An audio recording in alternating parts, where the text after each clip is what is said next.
Friday morning in the city of Lagos. Welcome to Sports Africa. Of course, it's the first time we'll be doing this on this brand new YouTube channel where we'll be bringing you unparalleled, top-notch content regarding football, of course, on the continent. On that note, I welcome you to this edition. It is our maiden edition on Sport Africa. My name is Ashalolu Afemi, and we've told you, please, if you know someone who also knows someone, please tell them to subscribe to this channel because we'll be bringing you content like you've never seen before. What you saw on Nigeria's fans was just a child's play to what we are actually cooking for you. Remember that the 2026 FIFA World Cup qualifiers is just a few weeks away, and a lot has been happening in regards to that. And of course, the 2023 Africa Cup of Nations in Cote d'Ivoire is also not far away. Countries are preparing. Of course, we saw the last international friendly games. Our countries, the 24 countries, are gearing up for that. So we will be taking you into the camp of all these things as they prepare for this major competition.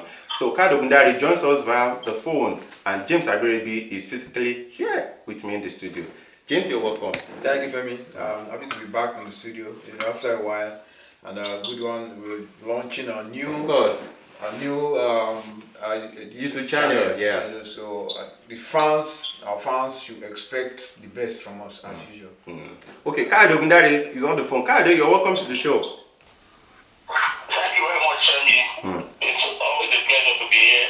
Double pleasure to be on this brand new channel. And like you said, we hope to give our best as usual to make it a very, very pleasurable experience for the fans. I was almost going to say the readers.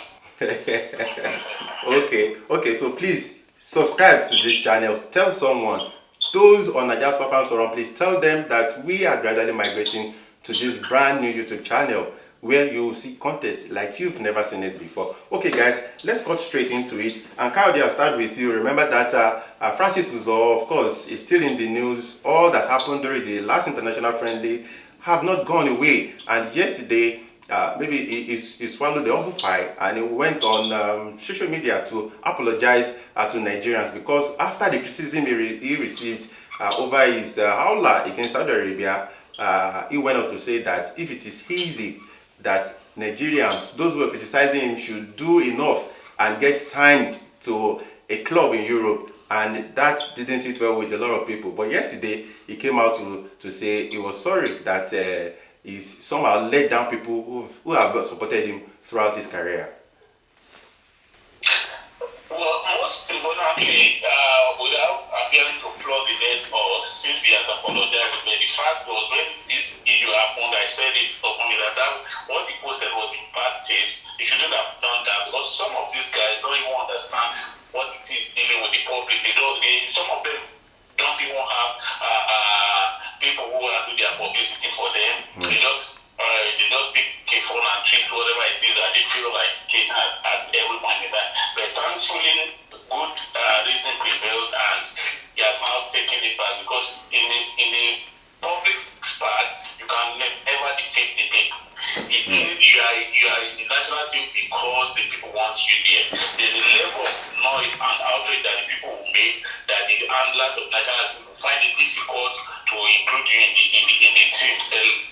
Like I said, we should not be struggling to apologize, which was the right thing to do, having committed that own goal in posting whatever it was that he posted on his Snapchat. So I guess we should just.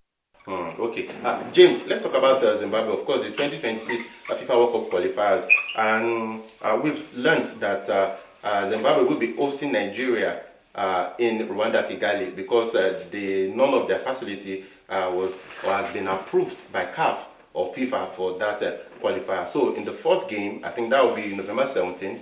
They will travel to Rwanda. Then after then they will stay back in the country to host the Super Eagles. This is what we've been talking about prioritizing facilities in Africa, because now it is to their own disadvantage. They will be hosting Nigeria in another man's land. Remember what happened to Sao Tome in the AFCON qualifier? They got bashed 10-0 in Morocco. So this is what we've been talking about. But to Nigeria, I think it is some good news. Well, it depends on how we go about it. Because for me, I see it as if it's like a neutral venue. But the edge they will have is they will play that facilities before the Super Eagles. Remember just like what you said, If we play Rwanda, they stay back, which means they would have acclimatized and gotten used to the facilities. But it now depends on how the Super Eagles, whether they allow them to feel at home, So it's a two-way thing. Like I said, they'll stay back, get used to these facilities. They will now come, but it's still like kind of a neutral venue, So let's just hope that the Super Eagles will not allow that, because it's a crucial World Cup qualifiers. Remember what happened the last time? Nobody expects such to repeat itself. Because I don't think Nigeria are ready to go through that stress of not watching the team in the World Cup. So they know what's at stake. Yeah, they know what's at stake, and then you have to put everything possible to make sure Nigeria qualify. Because a lot of people have tipped Nigeria for the to finish top. But it now depends on how they go about it. Because, like I said before, it's important for them to hit the ground running. It's the kind of message the Super Eagles pass to other teams that will now decide who will qualify. If great fear. Yes. I remember when they failed to qualify for 2006 World Cup. Remember in their first game, they defeated, I can't remember, they defeated the same Rwanda. In the first leg in Abuja, 2-0. They lost to Angola, they drew with Gabon. So it was just, there was no clear-cut, this is where they were going. But remember how they qualified for 2018. It was right from the off. They defeated Zambia, defeated Algeria, defeated Cameroon. So you just know that from the off, they made their intentions known. So it's not important for them to make their intentions known early, because if they win like the first 3 games, I mean, the other teams will feel the heat. So like I said, they are playing away against Zimbabwe. It depends on how the Super Eagles go about it. Okay. Of course, a lot of coaches in Africa, they are actually feeling the heat, and one of them is Super Eagles coach Jose Peseiro. He has said that after the last FIFA international free window, that he has been able to identify a number of areas that he will be improving the Super Eagles. Kyle, let me take you on this. James is a very quiet person, but I know you're going to handle this matter. Now, it's between the president of TP Mazembe, I'm talking about Moise Katumbi, and the government of DR Congo. Of course, we know that a lot of people, maybe some people who follow football in Africa will even know that TP Mazembe is in DR Congo because of TP Mazembe. And now, since, according to him, since he indicated interest to become the president of the country, of course, we saw George Weah do that in Liberia. He said he's been persecuted, and to some extent, even the football club has suffered a lot. Now, this weekend, we expect TP Mazembe to participate in the maiden edition of the Africa Football League. Now, we heard that the government of DR Congo has refused VAR equipment to be brought into the country for this competition. Is the maiden edition of the Africa Football League. Of course, I know you've always opposed that. But James, Kayode, why do we always do this? We find it difficult to separate politics, emotions from football, something that is this critical. We even hear as far as that the fact that the government of DR Congo do not even want to grant visas to the opponent of TP Mazembe in this weekend's edition of the African Super League.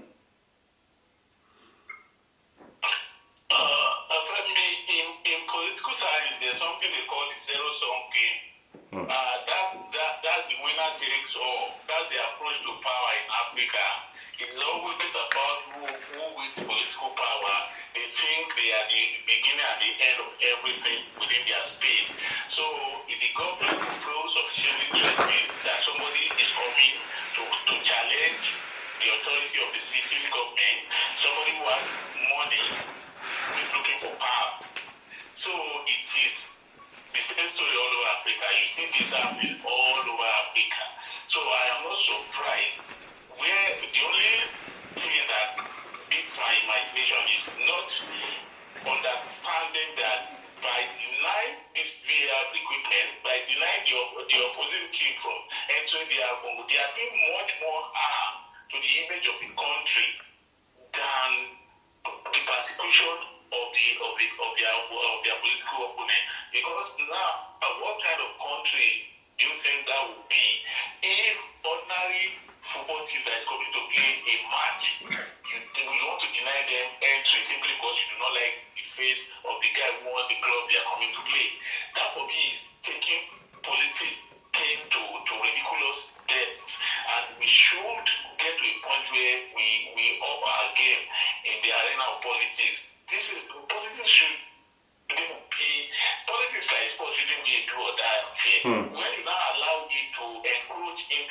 areas, it is a big problem. Kayode, sorry, let me even cut in. Sorry, Kayode, sorry. Now, TP Mazembe will even be playing the game in Dar es Salaam. They are no longer playing in Congo. So, for you to know the extent to which... They are playing in Tanzania now. Yeah. So for me, if they win any honors, it will be to the glory of DR Congo, not to the glory of the man who won the club. Let's not deceive ourselves. So that's why I say sometimes we cut our nose to spite our face, which is very, very unfortunate in Africa. Taking that game, they should have played in their own home stadium.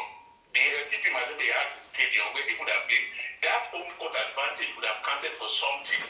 Now they are going to play on a neutral ground where they do not have any sort of advantage. How many of their supporters are able to travel to Tanzania to go and support the team?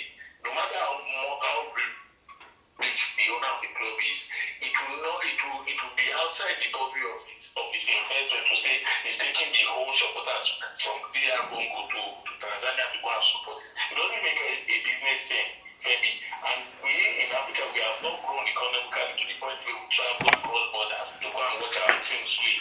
So what the government is doing is trying to cut the leg of their own legs because they do not like the face of their opponents. That's what it is.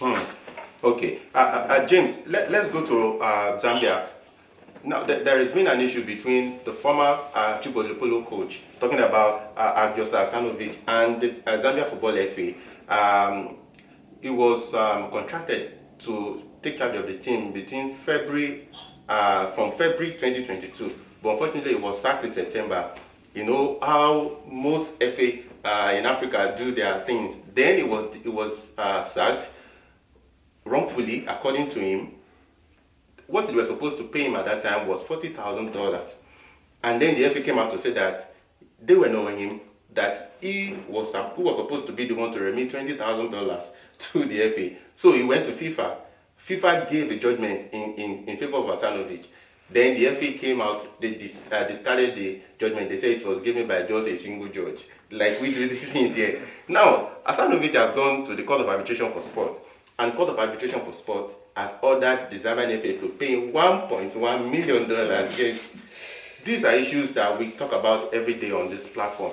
That we must learn how to do things the right way. This is shameful, James, because I could imagine what he must have been put through. Now, from $40,000 that if they would have paid him JJ, like we do say here, just gently pay him his $40,000, which we will compensate for his dismissal, wrongful dismissal. Now they are going to pay $1.1 million. And FIFA said if you're not going to pay him, it's going to recover the money from Zambian FA post that is with them. So in some way, it's going to recover his money. Yeah, Femi, I don't know, it's like Nigeria, like Ghana, like Zambia, like almost all the FAs. So you're categorizing everyone in the continent. It's sad because you don't hear things like this. You hardly hear things like this in other. You don't know, not like it doesn't happen in other climes, but it's so common here in Africa. Like you are hiring somebody and the contracts are there. You sign the contract. It's not a local coach where you feel you are assisting the coach, you are helping the coach. That's why you see many coaches nothing to prove that they signed the contract and the FA don't get away with it. Now these guys, you know that they will take this matter to the appropriate bodies, and at the end, most times they always come out victorious because I think they know that these guys, they don't really understand the kind of contract they present for the coaches to sign. You know, once you go to FIFA, then you go to CAS. At the end of the day, now imagine from $40,000 to $1.1 million. You must pay that money. Yeah. You know, it's certain because now you have the qualifiers. Zambia will be in the next AFCON. They're going to play the World Cup qualifiers. Now there's a kind of a distraction somewhere now. So you have to try and settle the coach. Of course. You know, so I mean, you just keep shooting themselves in the foot. I don't know why most of our FA they do these things. I mean, these are expatriates. Yeah, they're going to get paid. That except the ones that they've been affected by the system here. That they just take whatever. You know what I mean? Okay. So they're ready to take pay cut and. Okay. You know, so for me, the appropriate body they've taken the decision. You have to abide by it unless you want something severe. to fall down on them. Okay. I don't think they want that to happen to them. Okay, so it's a case of penny wise, pound foolish, because from $40,000 now the Zambian FA will have to pay Hasanovic $1.1 million. FIFA said if you do not pay him his money, it's going to be deducted from the Zambian grant allocation. And of course, Zambia, they are actually doing well because last week they defeated Uganda 3-0 in an international friendly. They are currently being handled by former Chelsea and Ghana coach Abraham Grant. So they are of course in Group C or Group F of the 2023 AFCON Cup of Nations with Morocco, DR Congo, and Tanzania. Okay, guys, let's go to Ghana. And a lot has actually been happening in that part of Africa. Chris Hughton is seriously under fire after the 4-0 thrashing by the US. Remember, it was just coming after the 2-0 defeat by Mexico, and he promised that the Black Stars were going to up their game against the US, but it got worse. And Chris Hughton is insisting that he feels that he is the best man for the job. Coyote, I'm sure you saw part of that game or even the highlights. What was your impression? Were you disappointed, or you feel that the Blacks actually gave their best? Femi, I think you could accuse the manager of a lot of things, but the errors that led to most of those goals, particularly 3 of those goals, were schoolboy errors that you expected that the players should be able to have cut out. So it's easy to blame the coach when things don't go right, and we tend to overlook the errors of the players. Those were, and the competition is so high that if you make any unreasonable error, you are punished instantly. That's what happened. Ghana made like about 5-6 errors, and they got punished with 4 goals. That, as much as you want to blame the coach, you should also look at the players' performance on the day. If you want to play for a country like Ghana, you should know that you have what it takes, number 1. Number 2, and that depends on the coach who is selecting the team now. Then when you have been selected, you know that you want to give your 110% to the team. Yeah. So it's not about getting into the team is one thing. It's a means to an end, not an end in itself. So when you get into the team, you know that this is a challenge because there are like 30 million Ghanaians who are also women, national-born footballers who also want to play. So if you get that opportunity, you don't think you have a right. No, that is just the beginning of higher things for you. I saw the players, I did not see a seriousness that they even knew the gravity of playing for Ghana. Some of them do not even deserve to wear that shirt.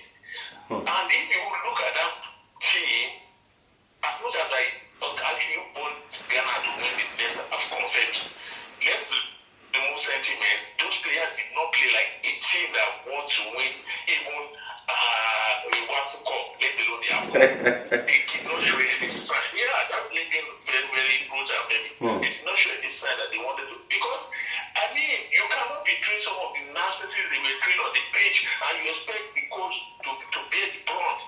No, it's not done anywhere. You should understand what it means, the privilege of wearing that shirt, and give, the Black Stars of yesteryear who won the jersey and gone away. They showed that even though they did not win anything, Okay. you know that it was not for a lack of effort. It was not that they lacked the effort. I don't see that fighting spirit. The typical fighting spirit of the Ghana Black Stars that I used to know, I have not seen it in this team. Okay. So I do not think they are ready to do anything. I understand the emotion from Kayode. Of course, I'm sure you all do, because Kayode is half Nigerian, half Ghana, like I always say.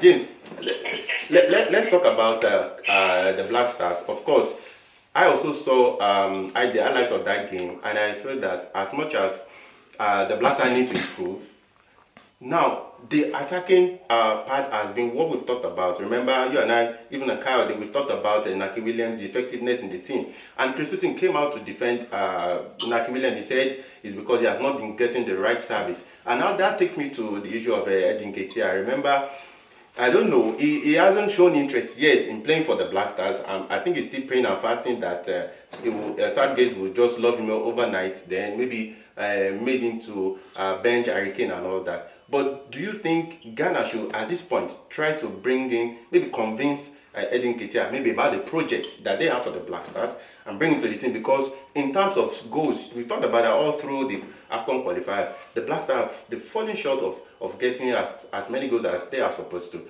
Do you think now Edin Ketia, who is still eligible to play for the Black Stars or Ghana, the GFA, should do anything or whatever they can to bring him, maybe to convince him and maybe start the process of changing his nationality or the allegiance to Ghana? I think the issue with Nketiah, that one should be in the past. Nketiah has no business with the team. He has shown that he's not interested in playing for Ghana. Even remember the last World Cup when the likes of Tariq Lamptey, Naki, when they showed interest that they want to play, and he didn't. But Kadi has always said that it's because those guys, they knew they wouldn't have the opportunity to play for the country. You also go with that club. Yes, exactly. But for me, I don't think Nketiah is that. He's not going to come to the team and change everything overnight. For me, Nketiah, no disrespect to him, Nketiah is just an average player. I believe that there are strikers. There are strikers in the Ghanaian Premier League that are far better than Nketiah. Nketiah just had the opportunity of playing for Arsenal, and he's not a world class player.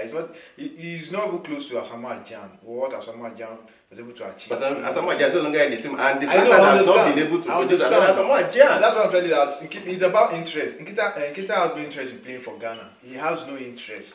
He has shown it countless times that he's not interested in playing for them. So I think they should just channel their attention to somebody else. I think that the guy that finished top scorer. Why not give him the chance to let's see what he can do? Because the Medema guy. Yes, he came out to see. I mean, with his efforts in the league, they didn't look his way. So why not give him a chance? For me, Nketiah is a forgotten conclusion. He has no business. He's not going to come to the team and even help them because the team is a bit down now, and he's not that kind of. I don't think he doesn't have the character. Okay. Okay. Of course, the Black Stars, they've shifted attention to the 2026 Africa Cup. Sorry, I beg your pardon. 2026 FIFA World Cup qualifiers against Madagascar and Comoros Island. Of course, that will be. They will start that on November 15. But what is really wrong with the Black Stars? We want you to tell us in the comments section, particularly for our Ghanaian fans, what do you think is wrong with the Black Stars? Because I really do not understand. We felt that Nigeria, the Super Eagles are not doing enough, but Black Stars 4-0 to the United States of America, not Brazil, not England, not Argentina. I think a lot of questions need to be asked and answered. James Agberebe, thank you for coming on the show today. Thank you very much, Femi. Unfortunately, this is where we just have to end this today. Kai Ogundare, thank you also for coming on the show today. Thank you. Thank you for having me, Femi. So we hope to see you on Monday. Maybe at least, if not physically, at least we'll see you on Zoom. Sure, definitely. I'll always be here. Okay, so that does it for us on Sports Africa today. Like we told you, this is our first full content on this channel. Please tell someone to subscribe to our brand new channel. We told you that we are gradually migrating from Nigeria Super Fans forum, and henceforth this is where we'll be posting full content. We have a whole lot for you, like we said, that you wouldn't even see in the mainstream media. All the 24 countries for the AFCON, and as we begin the preparation for the qualifier for the 2026 FIFA World Cup in Africa, we'll be getting you into all the camp of all the teams that will be participating in that as well. Of course, it's just November. November isn't far off. I remain Achalo Afeni. We'll see you on Monday. Have a fantastic weekend. Thank you. Bye for now.